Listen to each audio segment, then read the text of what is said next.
Welcome to another episode of The Random Show. This is episode number 7,496. Kevin 97. Rose. It is good to see you, my friend. You too. It's been too long. When was the last time we actually saw each other in person?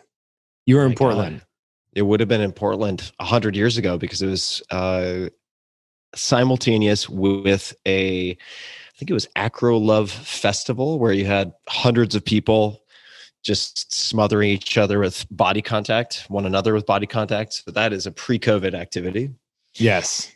This was probably a year and a half ago, huh? It's been about that long. Yeah. It's crazy. It's sad. Yeah, it is. It's wild. And what I'm reassured to see is you have your Japanese podcasting robe on, and you seem to have new eyeshadow or mascara, which really brings out your eyes. Nice. It's called 5 hours of sleep, dude. It's called babies. Is what it is. Well, I like it. You're converging with the raccoon gods that you upset so long ago by tossing one of their brethren downstairs. For people who want that security footage, you can search Kevin Rose Raccoon and it'll pop. You're determined to make that like what's on my grave, like what I'm best known for is the raccoon toss. Your Wikipedia legacy. Well, I want it in the first paragraph. So we shared a Google spreadsheet that you created beforehand of things we might talk about. And I'm sure we'll talk about all sorts of stuff. Where do you want to start, man? Yeah, I mean, we can start with the Bitcoin stuff because you were super excited about that, which is odd because you're typically not like the biggest. I'd never seen you as like a hardcore crypto guy. I would definitely not self-describe as a hardcore crypto guy at all. I just happened to have this combination of ignorance and laziness, which led me to hold on to the Bitcoin that I had. Oh, so you're stoked. That's why. I'm like, why is Tim so excited about this? Because you have a boatload of money right now. Well, I mean, I don't know if it's a boat, if it's a boatload, but I've held on to it. I mean, look, anyone who is holding, just to put a timestamp in this, it's January 8th, 2021. Bitcoin, I believe for the first time ever, just crossed $40,000 per Bitcoin. It was 41 this morning. Yeah. Yeah. So anyone who has ever bought Bitcoin to the unexamined or unexamining eye looks like a complete genius, right? But it's not possible that everyone bought Bitcoin for the right reasons or through the right process. But nonetheless, here we are, and it's exciting to watch, even if it may implode. And people are drawing comparisons and certainly pointing out the differences between 2017 and now, where we saw this huge spike several years ago and then a consequent crash. Now, I should and that's happened several times now. It's happened several times. And I should also point out that I got into crypto in a meaningful way right before that crash in 2017. So if I had consequently sold all of it, I would have done so at a pretty massive loss. And I was like, well, look, I'm playing with house money in the sense that I can afford to lose whatever I am putting into crypto. So I'll just hold on to it. And the premise that I used, or the set of assumptions I used to get into crypto, ended up being totally wrong in a lot of ways, at least in the sense that I was investing in crypto as a hedge, specifically against, say, a huge drop in the stock market, since I had a few different pending kind of IPOs and so on with this is like angel pre-Uber IPO, basically. Yeah, exactly. Yeah. And so I made a bunch of very tenuous leaps of faith in my logic to look for different ways to hedge against the possibility that a market collapse could drag Uber down with it, right? So nothing stock specific, meaning nothing Uber specific in that case. And I mean, you literally could have just hedged the market though at the same time, right? Yeah, I mean, look, I could have hedged the market. I don't know much about shorting or hedging or anything like that. And when I looked at it, even in any cursory way, looking at the stuff that's allowed, no gray hat stuff, it seemed very expensive to do it effectively. Yeah. So I decided to become involved with crypto, also because if you're in certain social circles with certain very smart people, yourself included, I mean, you've played a lot in the crypto sandbox, so I want to hear from you more than me. It's easy to get intoxicated, and it's easy to kind of walk into this reality distortion field where you're like, you know, the world is going to Mad Max in the next 48 hours and crypto will be all that survives. I'm not saying that's your argument, but the point I wanted to make is that if you look at the timeline, so 2017, boom, right? The sort of tulip bulb craze of crypto at the time sort of tanks, or at least Bitcoin. And this time around with COVID, a lot of Bitcoin bulls and so on were expecting that Bitcoin would be inversely correlated with these crashes and it would shoot through the roof. But that's not what happened. Right. Not what happened with gold either. And I think what was underestimated was how many people would need cash, right? And when you need cash, you sell whatever you happen to have. And if you have, for instance, as a lot of people got themselves into trouble by borrowing against assets, so they took out, say, lines of credit based on the value of their stocks, and then when the stocks cratered, those all got called, and bankers and everyone else calling up, Joe Smith, like, hey, Joe Smith, we want all our money right now. And they had to sell anything they could sell that was liquid. And that would include a lot of crypto. So it took a few months for crypto to recover to pre-COVID, whereas gold kind of took off immediately after COVID. It did drop in the very short term, like the kind of early March to early April, and then kind of picked back up. It wasn't a big run up though. We never saw kind of massive, like the crypto-like gains that we've seen with Bitcoin, right? Gold's picked up a bit, but not a ton. No, not that much. And I'm referring to GLD specifically for people interested. But what are your thoughts right now on all this cryptomania? I mean, there are differences, huge differences between right now and 2017. Sure. Namely, the entry of, or at least one of them is the entry of institutional investors. Yes. And just a few months ago, Paul Tudor Jones and some other legends kind of dipping their toe in the water and beginning to make some allocations in their portfolios, fund portfolios, which is a big difference, not just personal. I believe that's true. Somebody can fact check me. But what do you make of all this? This is a terrain that you're much more familiar with than I am. Well, here's my take is that with any new, crazy, wild idea, come just a ton of skeptics, as there should be. And when Bitcoin was first launched, and we were all playing around with the very early wallets, and I remember just buying coins and picking them up, and I wasn't really early, like I wasn't in the pennies, but I was buying them around $10, $12 a coin, something like that. And it was the Wild West. It was very difficult to do anything, to buy crypto, to we were all setting up mining rigs back then and trying to mine our own Bitcoin. And then eventually pools came out so you could join in with other people to do it more efficiently. But this is fresh, new technology that hadn't been hammered and beaten on. And so, anytime there's something that is directly linked to your finances, it takes years or decades for people to get comfortable with a new emerging technology to where they'll commit any serious capital to that technology. So I think largely what we're seeing here is, well, one, it's there's a lot of stimulus money hitting the market. There's a lot of people buying on Square Cash App. There's it's much easier to purchase Bitcoin than it has ever been. It used to be you have to go to some shady exchange somewhere, hold up a picture of your driver's license with literally your date written underneath it to make sure it was you, shady stuff that I've been on some of the exchanges. My identification has since been hacked on many of these exchanges. Thankfully, I don't live at any of those addresses that I had those IDs I was holding up in front of the camera, but I do get text messages of people trying to phish me all the time. Trying to get me to That's so creepy. It's so crazy. Creepy. It happens at least twice a week. It's insane because my information is out there. So whatever. But the point being is that it was extremely difficult to get to purchase Bitcoin. And now, PayPal came online just a couple months ago and is offering the ability to purchase Bitcoin and Ethereum directly inside of PayPal. It's just insane how easy this is now. So you're unlocking massive customer bases, hundreds of millions of users with PayPal. Square Cash is I think the second or third largest buyer now of Bitcoin. This is on the retail side. right? This is just on the retail side. Yeah. So that's not even talking about the institutional money going in, right? So, I work at True Ventures, venture capital firm, several $1 billion under management. We have positions in Bitcoin. We've been doing that for a while. So when you say you guys have positions in Bitcoin, that means you've invested in startups that focus on Bitcoin? No, that means we actually own Bitcoin.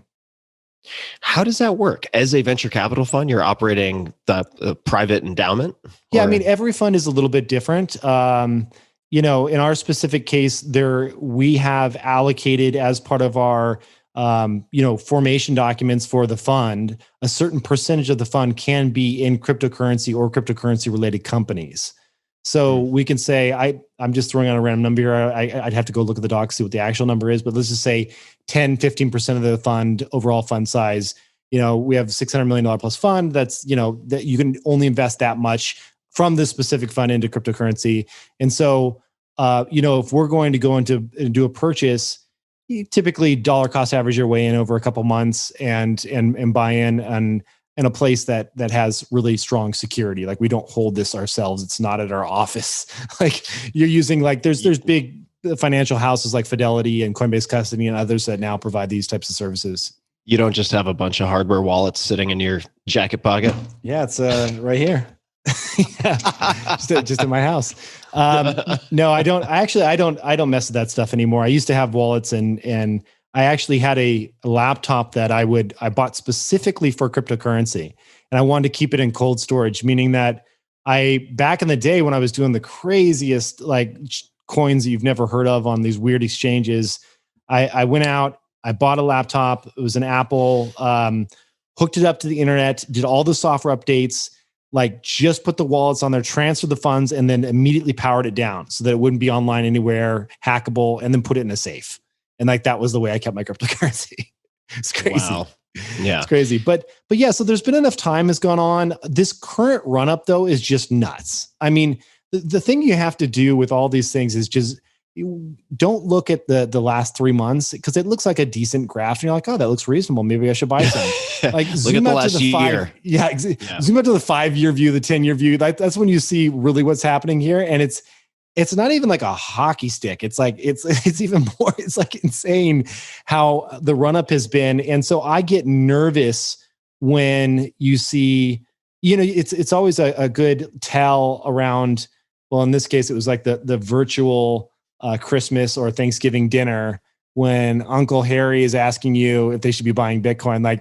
That's when I my spidey sense tingles a little bit and be like, everybody wants this now, and it's just, I wouldn't be, if I were going to enter the market now, I would do it in a way that is, you pick the dollar amount, let's say it's $1,000, and this is not investment advice. I'm just telling you what I would do. Pick $1,000. I would say, okay, I want to own Bitcoin. I believe in the future of Bitcoin. I think this isn't going away, which all those things are true. And they are things that I believe. It's a proven technology now. Let's take that $1,000 and invest it over 6 months. And so just divide it up by 6 and then just do those, I'll say the first of every month, and just go in. It doesn't matter what the price is. You don't care. You just buy that set amount. And that way, at least you're averaging your way in over 6 months. How do you personally think about crypto for yourself as part of your portfolio or percentage of your total? I mean, you're kind of famous for not famous. Well, you're famous to me for telling me when I should buy stuff and then not telling me when you've sold stuff, which I appreciate. So I love that call, by the way. You're like, are you still holding this? I'm like, no, I sold it for like a 10X 6 months ago. And you're like, I'm down, or something bad will happen. And you'll have been screwed by the fact that we didn't talk. Yep. That happens with some fair frequency. But what is your current thinking in terms of crypto? Are you steering clear? Do you still have a certain position? Is it an investment for you? Is it an insurance policy for you? Some people have drawn that distinction just sort of philosophically as looking at cryptocurrency as an insurance policy or a hedge. I think that over time, as a few things. One, let's just talk about the ecosystem in general. I think that 99% still today of the coins that you see on the market out there are just garbage. I think a lot of them, and it's hard for them really to go away, the volumes of the volume in trades that happen just decrease over time, but they still have these, somewhat impressive looking market caps just sitting out there, very stagnant. Developers kind of drop off. It's just kind of like they're left for dead, but they're still around. So there's a lot of that. A lot of interesting innovation happening in the kind of decentralized finance space. So they call it like DeFi. It's mostly happening on Ethereum. So there's a handful of projects where I say that's really interesting. It's almost like an angel investment now. I want to hold some of that, but with the understanding that this could go to 10% of the value it is today. And so extremely high risk, but still has the ability to have a 50x upside, right? So, or at least a 20 or 30x upside. If you just look at the market cap of Bitcoin today, there's not another 20 or 30x anytime soon coming to Bitcoin. It's just too big, right? Like the market cap is just too large. How do you come to that conclusion? Well, I mean, first of all, there's a few ways you can do it. I think that you just have to look at the market cap in general, which I don't have in front of me right now, but I can type it in. The other thing is just look at the proxies for this. So like, what is the market cap of gold, right? Of all gold out there. And it's in the trillions. Let me see here. So Bitcoin right now, the market cap is 82.49 billion. So, where would we be at if that's a 10x from now? Like, I mean, that's just insanity. I can't imagine that happening anytime soon. It would just be. Now that's insane because of the comparables that you might put next to it. Yeah, I mean, Apple is worth 2 trillion, right? And so, you just kind of have to, and I know it's not the same in that we're not talking about corporations here with cash flows and PEs and things that we would typically use to value a company. That is not this. The closest proxy that I think most people draw the comparison to is to just gold. What is, how much gold has been mined? How much do we believe is there in the earth? What are people holding for an investment? How much of it is actually being worn? Like there's a lot of other ways. So there is a lot of potential upside in Bitcoin, but for me, it's not that I wouldn't hold it. I would definitely hold it. I think it's going to be a rocky, bumpy ride given the run-up that's had recently, like it's been forever. Like this has always been the case of Bitcoin. It's been very bumpy, but the new low is higher than the last low. And it just continues to kind of, like, it wouldn't surprise me to see this drop down to 25 or 30 again. But I don't think it's going to get back to 10. And there's just too many institutional buyers coming in. So, I like it because there are a lot of governments, the US included, are probably one of the biggest offenders, just printing money right now. It's really hard to understand what the value of a dollar is or what it will be in the future. This is a fixed number of coins forever that will never change. It's universally accepted, even more so every month, all over the world. So it's kind of a global reserve currency that I'm comfortable with. So I do like it for that. But I think there's a lot of new interesting projects that probably have more upside. That also require more due diligence and expertise, right? Absolutely. Or attention to detail. So if we talk about Bitcoin, just to continue on this thread, it's currently at, let's just call it $40,000 a Bitcoin. And you were saying, well, it's hard to see a 20x upside if we look at proxies or comparisons to gold, or certainly if we draw comparisons to Apple, although that's a little bit categorically, I guess, a different comparison. But if we're looking at certain trends or growth trends that have been accelerated thanks to or due to COVID, right? If we look at, say, Amazon or Shopify, or Peloton, companies that we're both quite familiar with, or investors in, a lot has been accelerated, and the growth trajectory of the graph has changed dramatically for a lot of companies, SaaS companies, right? Adoption of remote work, et cetera.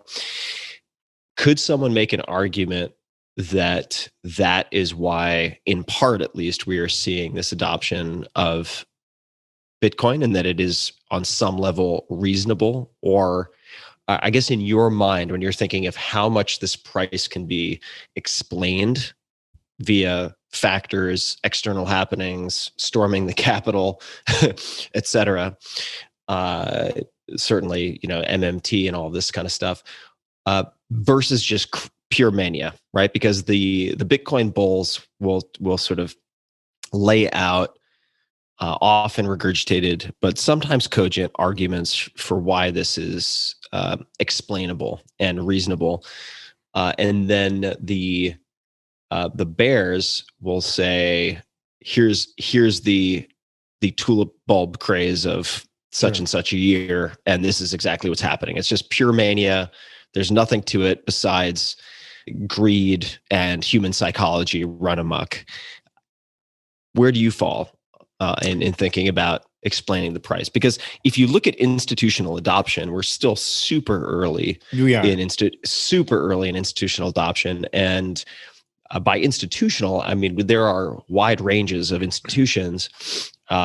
And certainly, I think at the more conservative end, if we're talking about endowments and pension funds and so on, it's super early, not to mention sovereign wealth funds and so on, right? The really like gigantic kind of nation state players. So, yeah, what do you think? I mean, from an institutional adoption perspective, it's super, super early. That does not mean, though, that the tiny amount of adoption up to this point, plus Square, plus PayPal, have organically produced $40,000 per Bitcoin prices, right?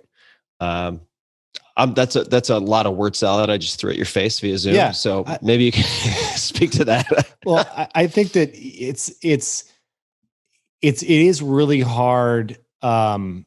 If you look at the people that are actually looking at the blockchain and watching where assets are moving, some promising and also some really scary things start to emerge.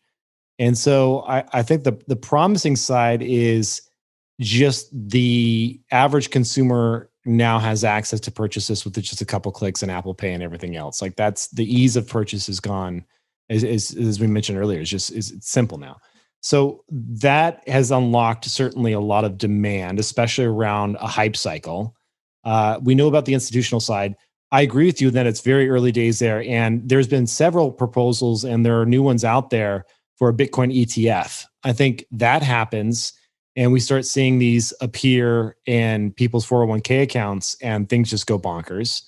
The scary side of things is some of the price manipulation that's going on.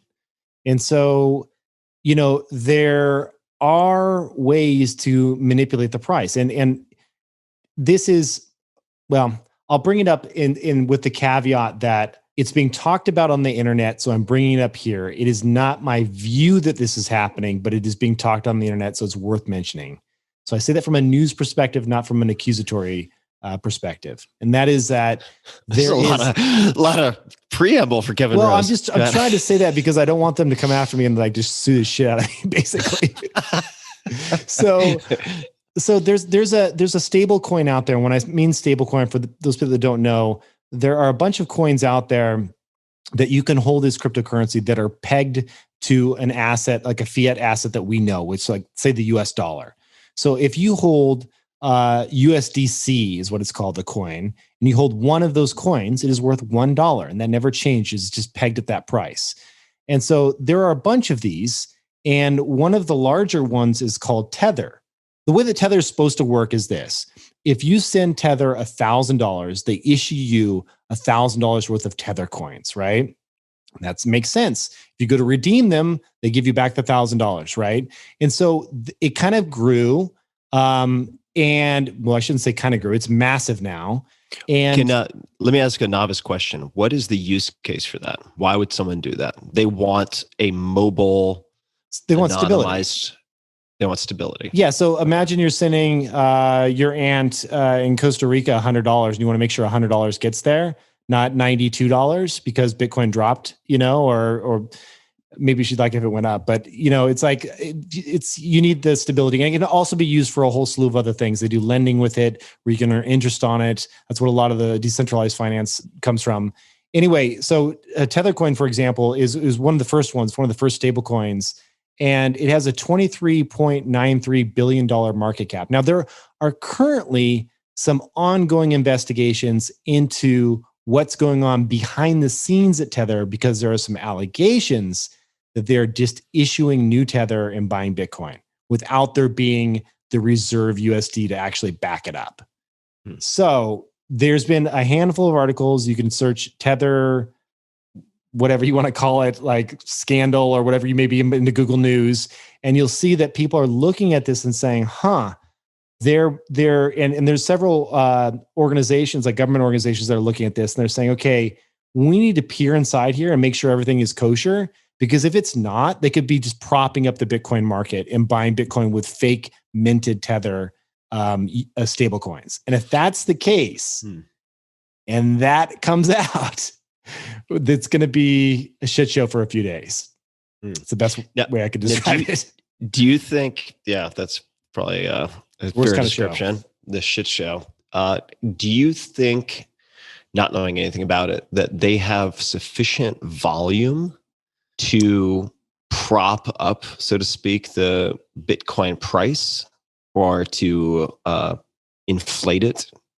Well, I mean, just to give you a sense, in the last 24 hours, they've done 114.31 billion in volume.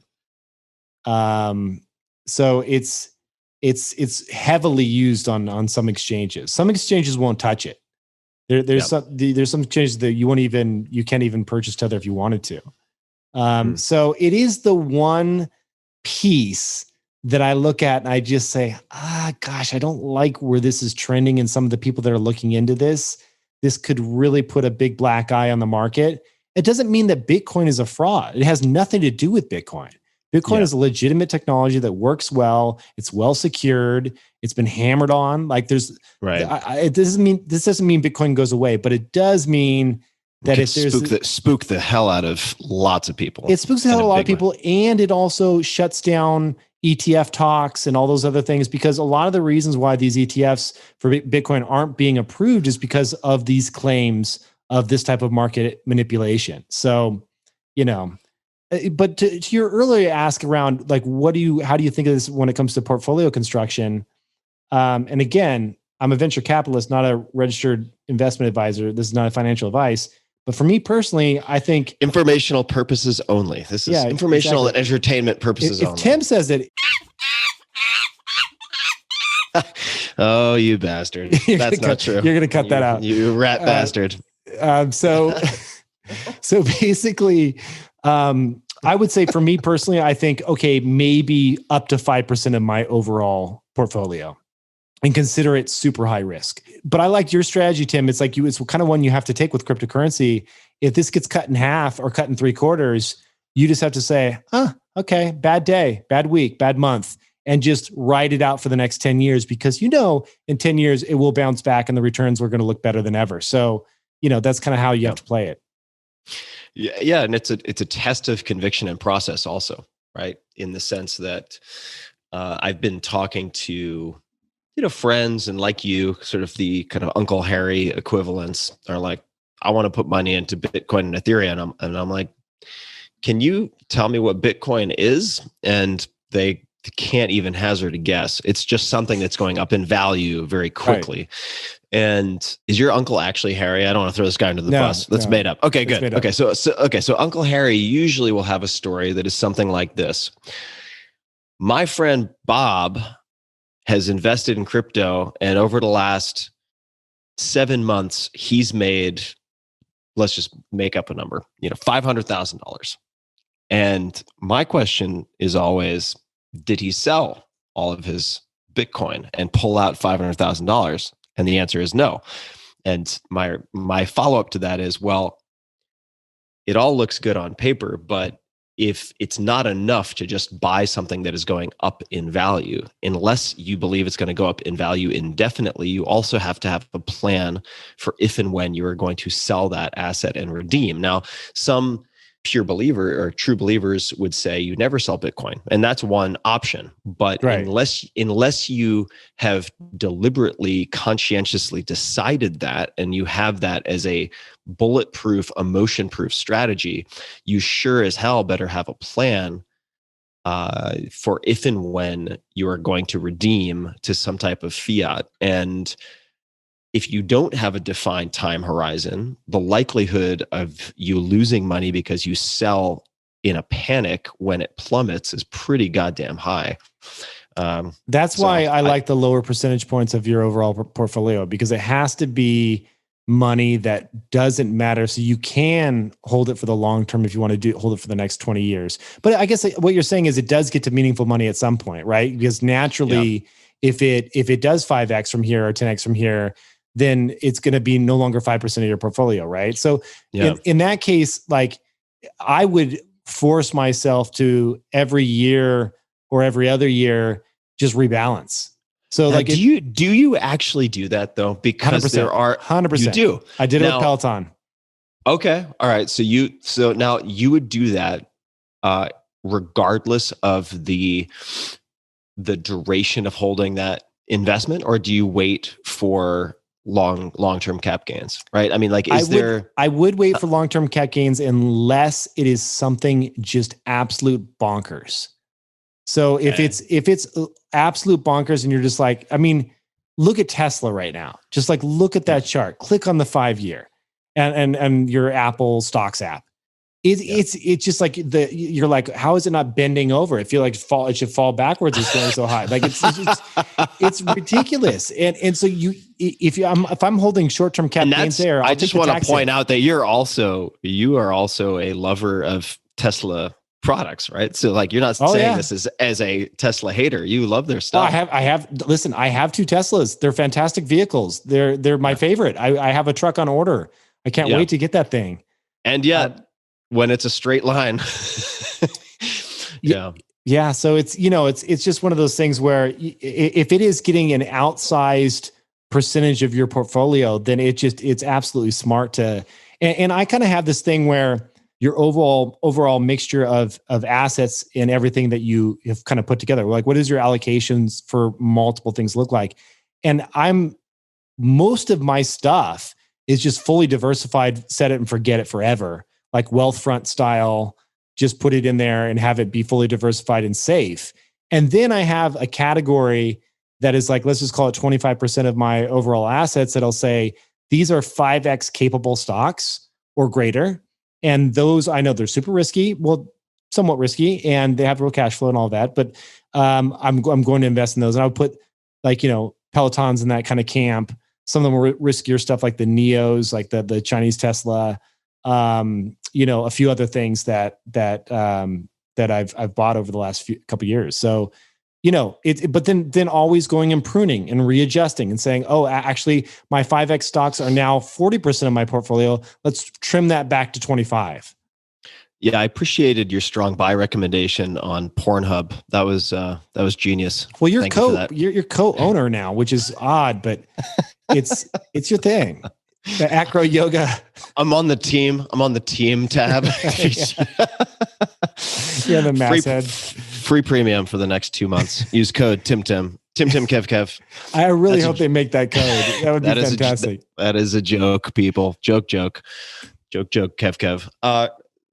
Now, the follow-up is really more a commentary, because I think some people will be very interested in this conversation and others will find it inside baseball, or just they'll think that it's kind of rarefied air investment talk. And I would, on one level, agree with that, and on one level disagree with it, because we're sitting here at the beginning of 2021. 2020 has been such a fascinating and punishing laboratory for looking at the consequences of good and bad decisions. Mm-hmm. And there are many places where it's difficult to quantify those upsides and downsides and risks. Certainly with COVID, with certain information available, other information unavailable or pending, it's been challenging. But one of the playing fields in which you can look at decision making as sort of a microcosm of the macro, right? Like, you get to see how decision making that transcends investing shows itself with stocks, crypto, whatever it might be, right? In other words, if you are able to observe and hone your decision making with even very small investments, I believe that transfers into, if you're self-aware, that can transfer into better decision making in other areas, right? Because we're all investors of time, energy, capital, and you can choose to become better at those things, or you can remain blissfully unaware. But one way or another, you are making decisions about investment every day. So that's another reason why I've paid attention to this a lot in the last year. I mean, I think there have been some incredible opportunities also in the last 12 months, but more than that, it's just a lens through which you can look at how rational you are, how subject to emotional swings and corresponding bad decisions you are. And it tells you a lot about how you might make decisions, or more concretely, make rules for yourself in 2021. So can you give me an example of that? Like, I'm really curious, like outside of finance, how have you applied this to other areas of your life? Well, so for instance, in 2020, one of the biggest lessons or takeaways that I had for myself in investing, then I'll talk about how I would apply that. This is going to sound so rudimentary, but I've been very lucky, and also I think very good at picking things to invest in over time, right? If you just look at the last 10 years, 12 years, net things have worked out pretty well. And there are a lot of circumstances, there are certain trends that I accidentally took advantage of, some that I deliberately took advantage of, but blah, blah, blah, blah, blah. I'm pretty good at placing bets. I am very weak, I would say, on exit strategy and knowing when to get out of positions. And this past year, I realized that 3 years, looking at a 3-year time horizon for anything publicly traded seems to be incredibly comfortable for me, in the sense that I can't predict what things are going to do, what companies are going to do what in the next 3 months, 6 months. I have no fucking idea. No idea. Right. I mean, there's just so many curveballs that can be served to any company. Mm-hmm. 5 years, I mean, geez, 5 years. Now we're talking about like Google starting to usurp Yahoo, right? I mean, that's like a long enough period of time, especially with exponentially developing technologies, that 5 years is very hard to call. But like 3 years, if I'm looking at certain types of companies that I feel like I understand pretty well, Amazon, Shopify would be 2 examples. I think Spotify also. I'm investors in all of those. And again, this is not investment advice. I don't know how many times we have to say this to cover our asses, but this is, your mileage may vary. And I only invest in things that I feel like I really, really understand deeply. Yeah. And I'm the same way. So 3 years, I'm looking at certain trends. I have an audience, fortunately, and a lot of friends who are kind of the tip of the spear with early adoption. Not all of those things work out. But when you see then it begin to kind of hop the fence from, say, my friends or my audience to people 1 degree removed, I'm like, okay, that I think is worth paying a lot of attention to. So that has been a new rule that I've established for myself, specifically for publicly traded equities. And the way that that's applied to my life more broadly, and we're gonna don't worry folks, we're gonna get to other points besides crypto and investing, is doing a full review of 2020 and then looking forward to 2021, thinking out 3 years as opposed to just 2021, and thinking about what types of sort of regularly occurring practices I want to have, and I can give some examples when we get into it, over a 3-year period is really calming for me. Mm-hmm. I think, like 10 years is kind of like, I don't know, man. I mean, there's just so much that could change. I mean, who knows if, like Texas is going to secede along, like maybe Texas and Montreal will become sister cities and, or whatever, sister provinces, and they'll secede from the nation. I'm being, a bit ridiculous with that, but like 10 years is a long, long time and a lot can happen. 3 years, I just find that to be a very calm place for me when it comes to planning now, but also thinking about personal development and building a family and so on and so forth. So it's kind of like if you were to paddle out in the ocean at like a surf break, right? You when you first paddle out, let's just say it's a beach break for simplicity, like you're going to have to get through these first sets of waves.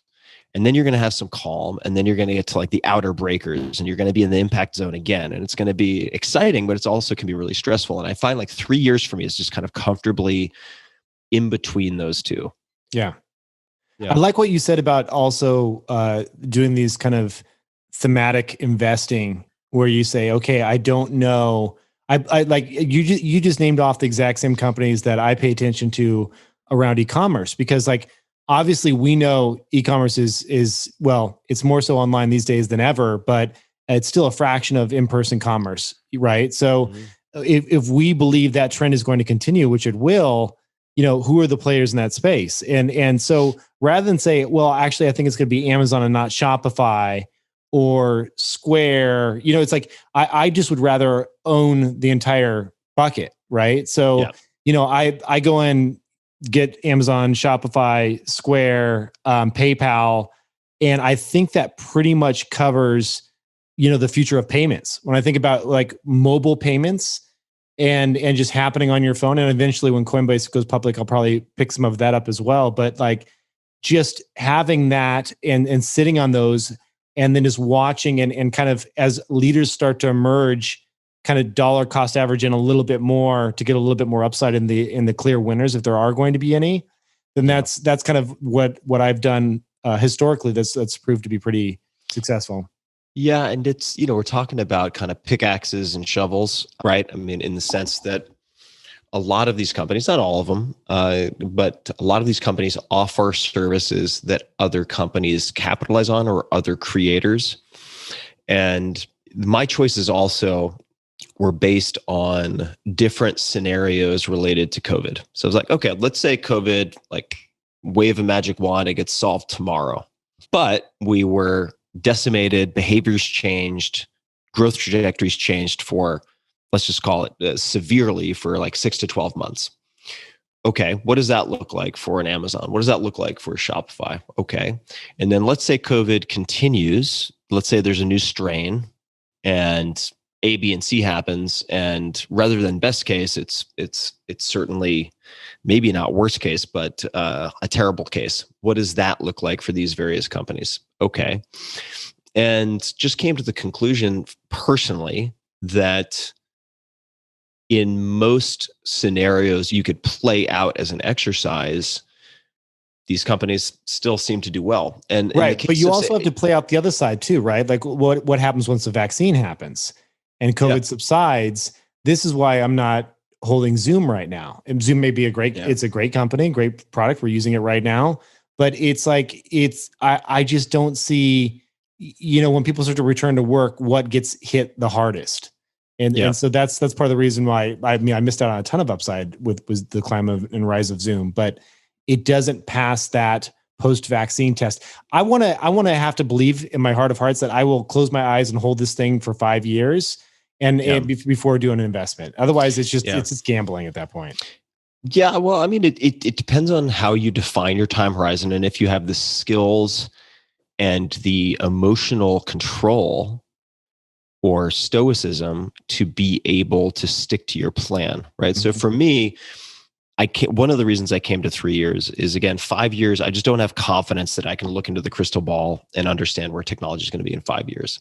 There are companies I expect will still be around, certainly. But let's just take in the case of Spotify, for instance. I looked at Spotify really closely, and I'm on Spotify. Like, I understand the technology. I use the product. And I saw them investing incredibly heavily in non-music audio content. and is certainly at the top of that list in terms of their capital expenditures would be podcasts. And you have Rogan, you've got all these different folks.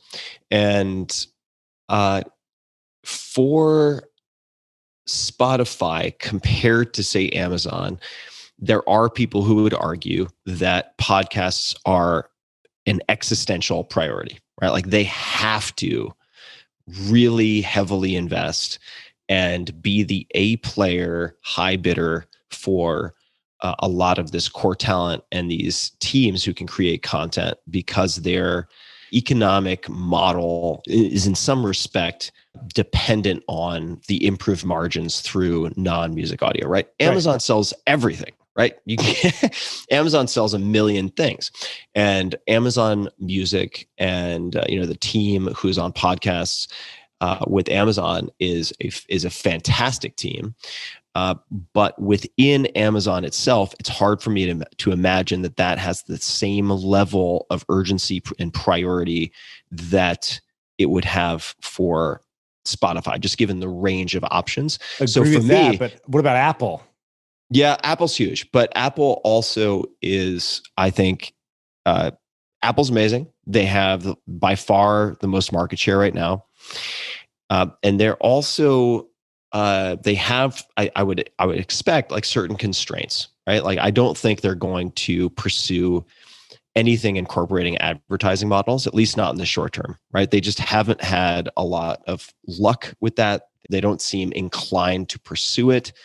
Also, again, just because the like, what is the lion's share of Apple revenue? I have to imagine it's hardware and Apple Care and so on. I mean, the sort of incremental revenue add is pretty nominal when it is compared to, say, a Spotify, who is like absolutely has to make this work. So for me, I'm like, all right, Apple, Amazon are going to be really deliberate. They're not going to rush. They have endless powder in the keg, right? Like they just have, once they find things that work, they can make them ubiquitous. Mm-hmm. I think that's going to take time. Is it going to happen in 1 year? Maybe, but I think pretty unlikely, which is why I think Spotify will continue. I mean, if I had to guess, to invest very heavily in trying to solidify their position as the go-to platform for sort of talent and content creation within the kind of predefined parameters of non-music audio. So for that reason, this is not the only reason, but for that reason, also looking at potential upside, right? I mean, in the sense that like, if you want Amazon to double, what needs to happen for that to happen, right? Yeah. And then if you look at Spotify, for Spotify to double, what might need to happen in order for that to be the reward that the market and retail investors sort of bestow upon it. And the answer is, I mean, I feel like a lot less needs to happen for Spotify, right? I'm not saying Spotify would ever do this, but like if Spotify were just to re-domicile and avoid all of these various problems that they have with their current situation, not that they would do that, but like certainly there are steps they could take if they needed to that would dramatically change their financials. And again, what the hell do I know, right? Like I'm not an analyst, but yeah, but this is your world though. I mean, podcasting is like, that's your DNA. So I feel like you would know a lot when it comes to that. Yeah. Yeah. I mean, I also see, and you and I have texted about this, where people you wouldn't have expected to use Spotify are now using Spotify. Yeah. Right. And it's made that hop over the fence in the United States. In Europe, the behaviors are very different. In Spanish speaking countries and regions, Spotify is extremely dominant, it would appear, based on polling my own audience. And there's just a lot of room. There's a lot of room to grow, I think. I agree with that. Like, I think Spotify is interesting from that standpoint. It is certainly, it's a really crappy razor thin margin business on the music side. Anytime they can get you anywhere away from one of the major labels, they're making money. right? Because you're paying that $15 a month or whatever it is, $12 a month. I just found out they have I downgraded from the family plan to the duo plan, which is just for 2 people. So my wife and I just use the duo plan and save myself $3 a month. Well done. Thank you, Kevin. Thank you. Anyway, yeah, so it's a great product too. I love the technology. I think that they have invested heavily on the kind of AI machine learning side of things to get recommendations better than anyone has, which is so key for music discovery. So yeah, I'm a fan on that front as well. Yeah. And I was going to say one more thing. Yeah, I was going to say one more thing on the finance side as well. We should close off finance and move on to, because I know we had a few more topics to hit. But I spent a crap ton of time researching and doing my due diligence on the various financial applications for tracking finances. So I just wanted to share this with people because I let my work benefit you in some way. So I feel that what I've done is I all of us, or most of us, we dabble in a bunch of things, whether it be cryptocurrency or a little bit of E-Trade or whatever your broker is, or Wealthfront, or have a little bit of stuff here. You have maybe you have a home or not, or a car payment or not. And I want a universal dashboard to bring all of that stuff together. It's like one place where you can see holistically what's going on with all of your finances everywhere, credit cards, all that stuff. And I've tried all of the stuff out there. Real quick, Quicken sucks. It's horrible. It doesn't work with half the crap out there. It won't tie to Wealthfront. It won't tie to a bunch of stuff. It's just horrible. So avoid that at all costs, even though that's like the old school one that sounds like, oh, maybe Quicken's better now. It's not better. It sucks.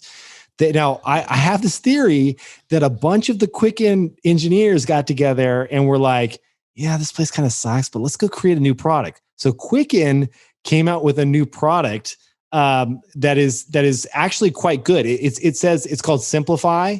So it's simplifymoney.com, SIMPLIFI. You can just Google it. Don't try and spell that. Anyway, Simplify it's by the makers of Quicken. So it is actually a fantastic product. And it's somehow competing against Quicken, their own product, which is very weird. I think what happened is, as with any old piece of software, you've got an old school audience that's been baked in for decades, that if you change any user interface element, they go apeshit and they freak out on you, right? Like that's the case with why all these software packages like Word and Excel and all these others, they just are turn into bloatware. You look at them and you're like, why so many icons? And it's because people will complain if you remove anything. It's always hard to take features out. So this is just a really streamlined, beautiful, it's like $3 a month. It's fantastic. Now, if you don't like this, one thing I do like about this, I'll just tell you one of the features I thought was really cool, and I use this for over the holidays. You know how you go and you return something, like you got a sweater, you return it, but you never know if it really hits your account again. You don't pay attention. There's a way to say, I return this and notify me when I get the credit back or not if the credit doesn't come back. Some really cool little features like that. So anyway, I was pretty impressed with it. It does link with a lot of the stuff. Very confusing why it links with a lot of the places that Quicken doesn't, even though they're the same company. But anyway, that's that. I think Personal Capital, though, is the best one that's out there. Have you used Personal Capital before? No. I don't use them on the investing side. I don't put my money with them because they also have an investing thing. I use Wealthfront for that. But Personal Capital is, in terms of the interface, the holistic interface to bring together all the accounts, it's completely free. You don't have to spend any money on it. And it kind of brings everything into one dashboard for you. So anyway, I've looked at 10 others that I won't even bore you with, but those are my picks for the show. Sweet. What now you are, how would I put it? You have a financial dashboard fetish. Some people like tentacle porn. Some people like Japanese coffee, which you also like, but you have a financial dashboard fetish. So what I'm curious about is, does it just tickle your balls and you get a little feeling in your butterfly in your anus? You're having wine right now. It makes you really happy to look at this. Is it just like a Zen garden for you, or do you actually learn anything? Does it inform your decisions? Has it changed how you behave in any way? It has, because what it does is it does a pretty good job at kind of categorizing everything that's going on in my life And so it has a beautiful cash flow feature where I can see I've spent this much, this was my budget, and this is how much income I have coming in. So I like to kind of track that and watch the trends over time. And overall net worth is cool because it like lets you tie in your house in there, lets you put your cars in there, like anything else that you may have, any jewelry, anything. And you can kind of watch as certain things appreciate or they don't, and they go down. It's just like, I like the idea of being able to pull all this stuff together into like one interface. Because if you think about, okay, now I got to go log into Coinbase, and now I got to go log into Wealthfront, and now I got to go log into my bank to see my checking account. Oh, and I have a credit card over at Chase, and I have an Apple Pay card, and like there's a bunch of stuff to check, and that means in terms of transactions as well. I mean, I've caught some fraud on these, and it alerted me to things where I was like, I didn't buy that, and I went and canceled a card. So just having a way that I can go and every couple of days just see that and just do a quick gut check, like, is everything sane here? It's nice, and I don't have to log into multiple places, and it's free. So I don't know, it's cool. So you avoid logging into multiple places by giving all of your login information to one entity, or is there some type of auth that allows you to circumvent that, like ulcer producing centralization, which would make me nervous? Yeah, so Plaid it powers all of this on the back end. So Plaid is a company you may or may not have heard of. It was one that we invested in when I was at Google Ventures. And they work with all the financial institutions to connect and provide data to apps like Personal Capital. So you're actually not sharing your login credentials with Plaid or with Personal Capital. You're sharing them with Plaid. Plaid secures them. They issue like a token to Personal Capital. So Personal Capital never actually has your credentials. And then they can view your data that through that one like secured vault. So cool. It is nice like that. Yeah, I was worried about that as well. I'll add one more thing on the finance front, which is I'm fucking tired of thinking about anything related to finance or investing. Or that's been you forever, dude. Yeah, that's been you for 5 years. Yeah, that's true. That's true. But especially in the last, I would say 6 to 12 months. So one of my goals is to do as much possible in terms of batching activities or setting rules for myself, like strict rules. Like you can't eat bagels. I don't eat bagels anyway, although they're delicious, but like making very binary rules for myself, because I think it is very easy. And if we look at just human behavior, I think it's very natural, but often harmful to one's health. If you have something that is moving up or down, or up and down, if you have something easily quantifiable that to your mind seems like points on the scoreboard, whether positive or negative, it's really easy to spend a lot of time being distracted by these things and looking at these things. I'm thinking a lot more about energy management over the next year than time management. I feel like time management should be a downstream decision based on your energy management priorities and rules. And that is how I'm approaching it. So I am hoping to do effectively zero investing unless I have to make defensive moves or disaster befalls me, which I hope will not be the case. So that is all to say, I kind of crammed a lot of decisions because, as you know, Kevin, I was sitting on the sidelines since, 2015, with the exception of that crypto position. And I don't enjoy it in the same way that some of my friends do, and maybe you do, just the tracking of all of it.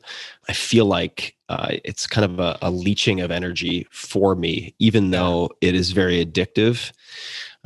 So I'm looking forward to doing things that have nothing to do with investing. And we were talking about in prep for this conversation, talking about, or I guess in the Google spreadsheet, talking about this year, meaning 2021, New Year's resolutions last year.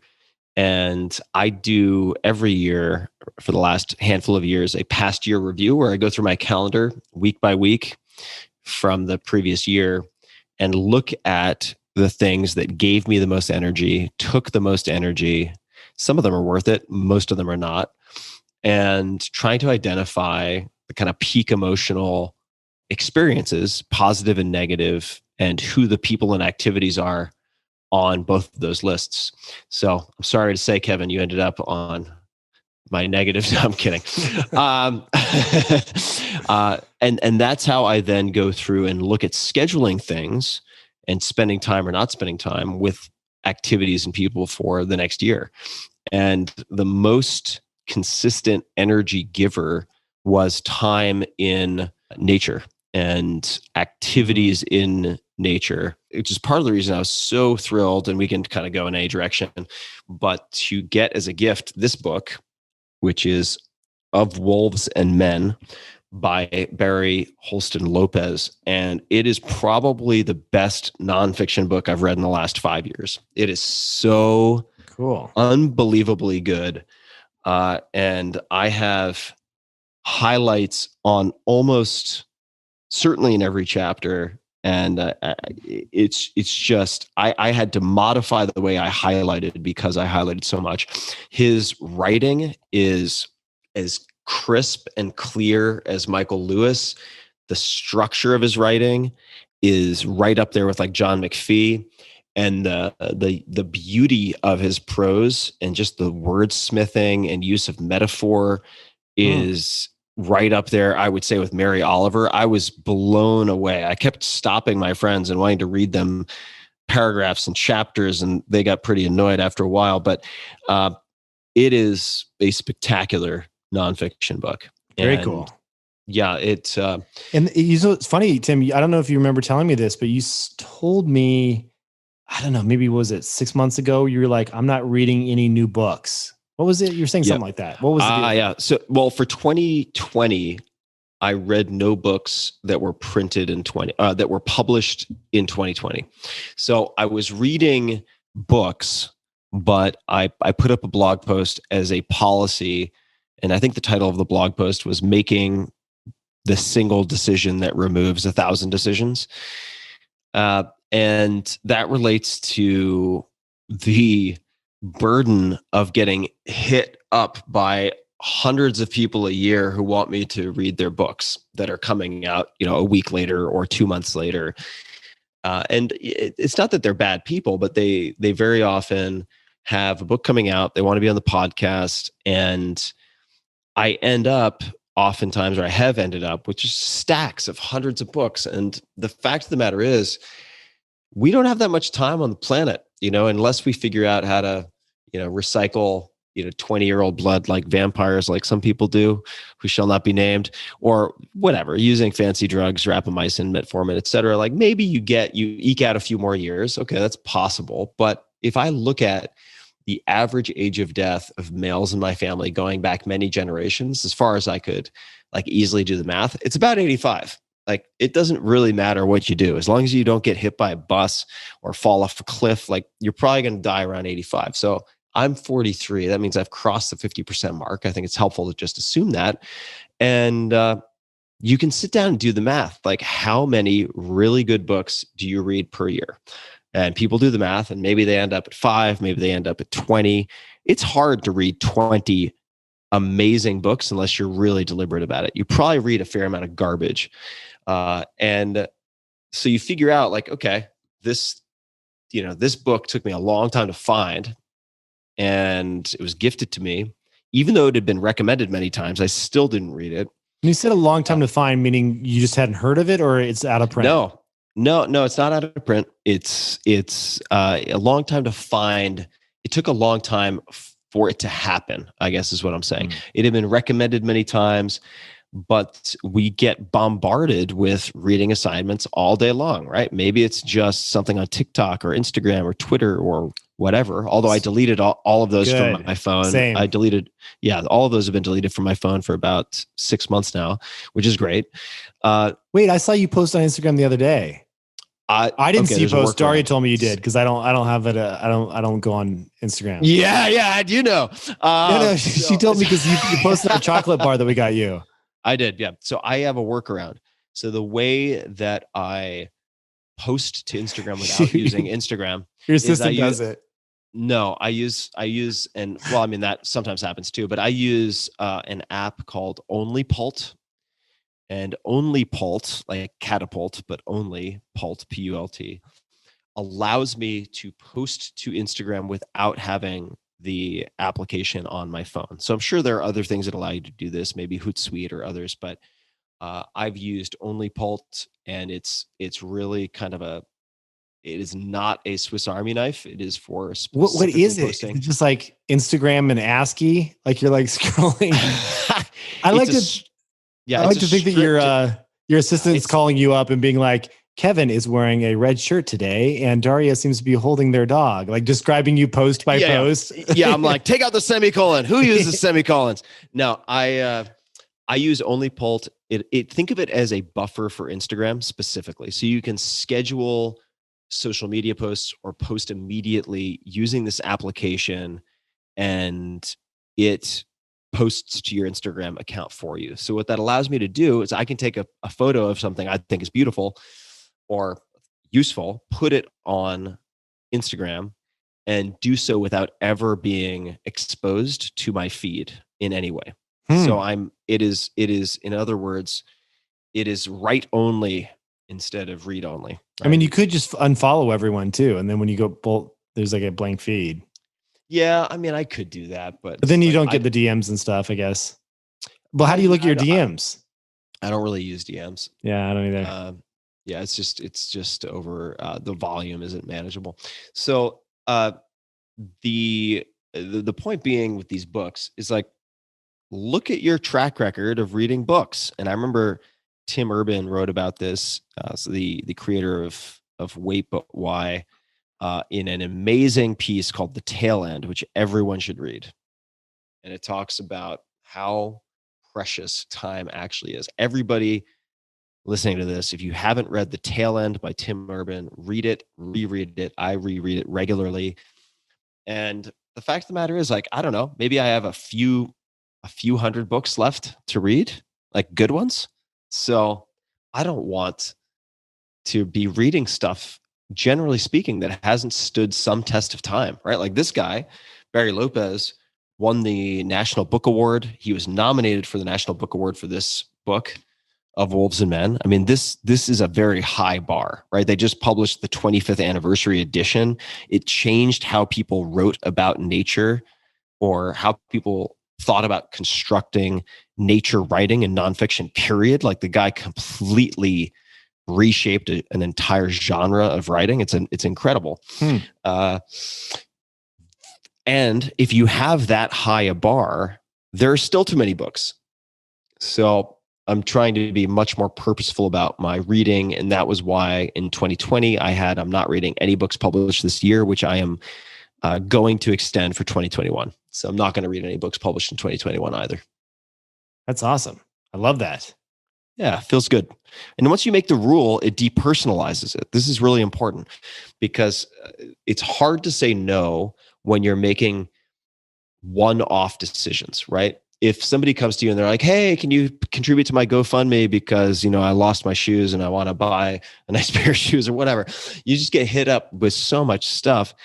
And if it is a personal no, it's hard for people to receive.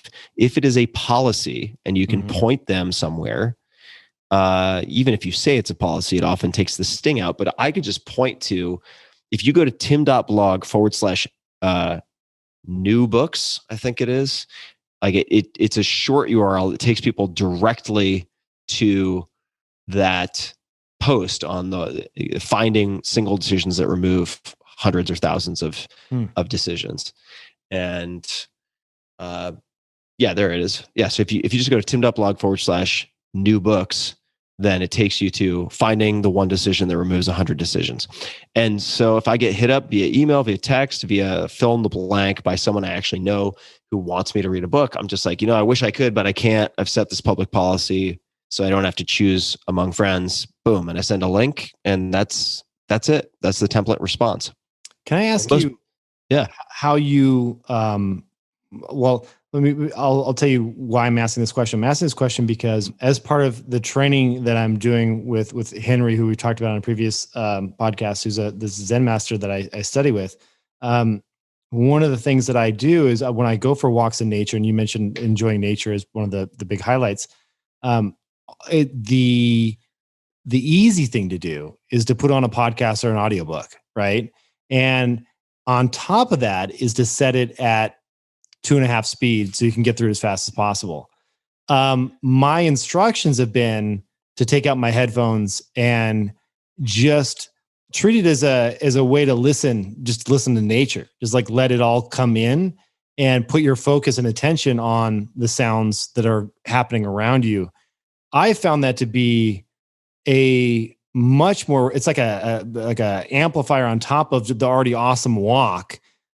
Just this idea of really being there rather than try and do extra things while you're on that walk, right? And so my question is, when I've been listening to audiobooks, I've actually said, okay, 1x speed, because I really, if I'm going to do a book, I'm going to give it my full attention. Are you doing anything like that? Or do you jam through books? Do you read them at night? Like, how do you consume? Well, so there are a few things I'd love to reflect on that you just said. The first, as far as nature goes, I would say that, and I try to think about, much like the energy management leading then to time management, I think a lot, as you know, about the sequencing of things. Like, what is the natural kind of waterfall cascade order in which these things belong? And for me, spending time in nature is about cultivating a very detailed awareness of nature, or acute awareness of nature, first and foremost. If I do that, the enjoyment or the contentment that I feel in nature automatically goes up dramatically. So I spent, and part of the reason I'm thinking about this so much is I've had a very hard time reacclimating to Austin. And it's not because of all the swarms of locusts, aka Californians, descending upon this fair city.